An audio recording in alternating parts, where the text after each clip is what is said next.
Right, so it's been a week now since I posted the video with the advice for people who had a lawn that had gone to crispy town during the heat wave. This entire perimeter that was completely crispy, it hasn't fully recovered yet, but it's a complete night and day difference compared to what it was. You can see now how lots of the green growth has started to come through, and particularly in this patch where a lot of it was in crispy town, all those new grass blades are starting to come through. And it's the same kettle of fish around the entire perimeter. Yeah, some of the patches are still looking a bit rough, but even where they do look rough, as we get in close, you can see all that new growth is starting to come through. This isn't something that's going to recover overnight.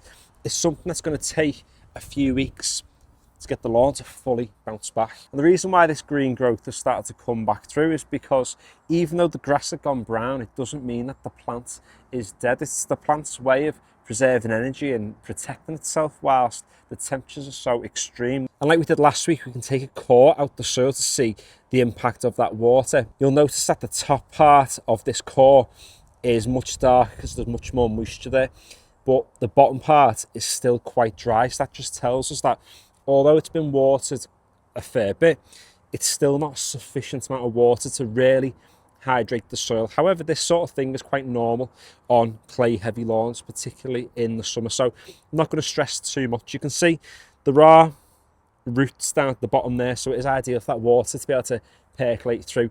But it has only been a week, and like we did say last week, with clay soil, the particle size is really small, meaning that it takes a long time for this to be able to absorb water. So it's a slow process. However, it will fully hydrate, and once it does, this lawn will be back in full swing. And to be fair, it pretty much is at time of recording anyway. But what about next steps? Because we've already given the lawn a granular feed. We've already got on with quite a bit of water to help hydrate the soil.